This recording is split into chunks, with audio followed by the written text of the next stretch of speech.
Hello दोस्तों, कैसे हैं आप सभी लोग। आज हम लॉर्ड इरविन के समय हुए महत्वपूर्ण कार्यों को एक ट्रिप के माध्यम से समझें। तो चलिए शुरू करते बिना किसी देरी के। वीडियो शुरू करने से पहले अगर आप चैनल पर नए हैं तो चैनल को सब्सक्राइब जरूर कर लीजिएगा। चलिए शुरू करते हैं। मात्र ट्रिक को आप 2 बार पढ़ लीजिएगा, आपको याद हो जाएगा। चलिए, तो ट्रिक है, साईं शारदा ने गांधी के बाल का नस खोजा। अब पढ़िए, साईं शारदा ने गांधी के बाल का नस खोजा। जो ट्रिक में जो लाल कलर से अक्षर लिखे हैं वो ट्रिक है, बाकी जो ब्लैक से लिखा है वो हमने सेंटेंस पूरा करने के लिए बनाया है। तो ट्रिक है, साईं शारदा ने गांधी के बाल का नस खोजा। तो साईं 2 बार है। साइमन कमीशन की नियुक्ति, तो साइमन कमीशन की नियुक्ति 1927 में हुई थी, या साइमन कमीशन का गठन 1927 में हुआ था। दूसरा साईं है, साइमन कमीशन का आगमन, तो भारत साइमन कमीशन का आगमन 1928 में हुआ था। शारदा, अगला शब्द है शारदा, तो शारदा से होता शारदा एक्ट 1929। तीसरा शब्द गांधी इरविन समझौता 1931 में हुआ था। फिर बाल नस, तो बाल नस एक एक वर्ड को लेंगे हम। जैसे बा को लिया तो बारदोली सत्याग्रह, लाहौर षड्यंत्र केस, न से नमक सत्याग्रह, सविनय अवज्ञा आंदोलन। तो चलिए इनको विस्तार से पढ़ते हैं। आप एक बार ट्रिक जरूर पढ़ लीजिएगा, 2 से 3 बार आप इस वीडियो को देख लीजिए। आपको लॉर्ड इरविन वायसराय के समय हुए महत्वपूर्ण कार्य आपको तुरंत चुटकियों में याद हो जाएंगे। आप चलिए कुछ महत्वपूर्ण क्वेश्चन देखते हैं। साइमन कमीशन गठन कब और किसने किया?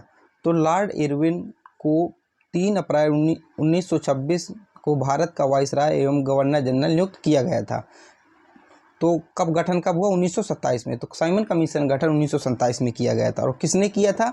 सर स्टैफोर्ड क्रिप्स की अध्यक्षता में साइमन कमीशन का गठन किया गया। तो साइमन कमीशन का गठन 1927 में हुआ था। अगर साइमन कमीशन भारत कब आया ऐसा पूछा जाए तो 1928 में आया था।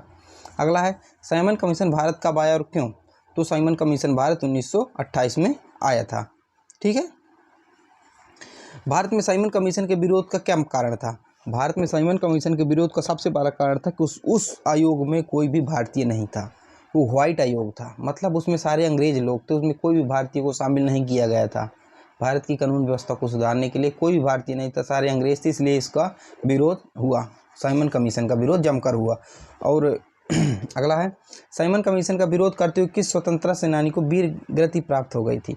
तो लाला लाजपत राय को वीर गति की प्राप्त हो गई थी साइमन कमीशन का विरोध करते हुए, जो कि 1928 में आया था। इनके ऊपर अंग्रेजों ने लाठीचार्ज कर दिया, जिनके गंभीर रूप से घायल हो गए, उनकी मृत्यु हो गई। अगला है, गांधी इरविन समझौता कब और कहाँ हुआ? तो गांधी इरविन समझौता 5 मार्च 1931 को हुआ था। कहाँ हुआ था? लंदन में। तो कब हुआ? 5 मार्च 1931 में। कहाँ हुआ? लंदन में हुआ। गांधी जी और वायसराय इरविन के बीच कुछ समझौते, 2-3 समझौते हुए थे, लिखित समझौते, उन्हीं को गांधी इरविन समझौता कहा जाता है। 5 मार्च 1931 में हुआ था, लंदन में हुआ था, द्वितीय गोलमेज सम्मेलन में। इसे दिल्ली पैक्ट भी कहते हैं। क्या समझौता हुआ था इसके बारे में देखते हैं। 5 मार्च 1931 को महात्मा गांधी और लॉर्ड इरविन के बीच ऐतिहासिक समझौता हुआ था। उस समझौते के तहत दांडी मार्च के राजनीतिक बंदियों को रिहा कर दिया गया। गांधी जी ने मांग की कि जो उस समय जो दांडी मार्च यात्रा कर रहे थे, आपने उनको गिरफ्तार कर रखा, उनको रिहा कर दीजिए। और इस समझौते के बाद एक और समझौता हुआ कि जो नमक बनाने का जो हम लोगों के ऊपर टैक्स था और नमक बनाने की अनुमति नहीं थी भारतीयों को, वो भी अनुमति हमें मिल गई। तो गांधी इरविन समझौता इसे कहते हैं, जो 5 मार्च 1931 को लंदन में हुआ था, जिसे दिल्ली पैक्ट के नाम से भी जाना जाता है। अगला है, बारडोली सत्याग्रह का नेतृत्व किसने किया? तो बारडोली सत्याग्रह का नेतृत्व सरदार वल्लभ भाई पटेल ने किया। ठीक है। बारडोली सत्याग्रह कब हुआ? तो 1928 में गुजरात में बारडोली सत्याग्रह हुआ। अगर नेतृत्व इसका किसने किया? सरदार वल्लभ भाई पटेल ने।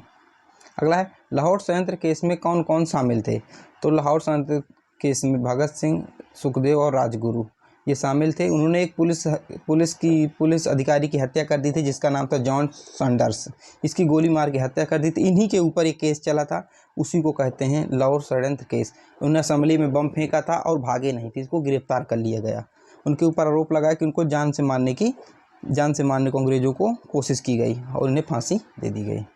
अगला है, नमक सत्याग्रह कहाँ से शुरू हुआ? साबरमती से शुरू हुआ। नमक सत्याग्रह कब शुरू हुआ? तो 12 मार्च 1930 से 6 अप्रैल 1930 तक नमक सत्याग्रह शुरू हुआ। अगर आप लोगों को इसकी PDF चाहिए तो डिस्क्रिप्शन में मैं व्हाट्सएप नंबर दे दूंगा, आप वहाँ से PDF डाउनलोड कर लीजिएगा। ठीक है। अगला है, सविनय अवज्ञा आंदोलन कहाँ से शुरू हुआ? तो सविनय राष्ट्रपति महात्मा गांधी ने इस दिन अहमदाबाद स्थित साबरमती आश्रम से सत्याग्रह के लिए दांडी मार्च यात्रा शुरू की। तो कहाँ से शुरू हुआ? अहमदाबाद के साबरमती आश्रम से सत्याग्रह आंदोलन शुरू हुआ। ठीक है, ये नमक के ऊपर था, क्योंकि अंग्रेज़ हमारे ऊपर नमक कानून लगाए थे कि हम नमक नहीं बना सकते, नमक नहीं बेच सकते, इसी के लिए सविनय आंदोलन चलाया गया था। ठीक है, और अगर वीडियो आप लोगों को अच्छी लगी हो तो वीडियो को लाइक कीजिएगा। अगर आपको PDF इसका चाहिए हो तो आप लोगों को डिस्क्रिप्शन में व्हाट्सएप नंबर दे दूंगा, आप वहाँ पे मैसेज करिएगा, मैं आपको PDF दे दूंगा। तो इसी तरह की वीडियो पाने के लिए आप हमारे चैनल को सब्सक्राइब कर लीजिए। चलिए मिलते हैं अगले वीडियो में। जय हिंद।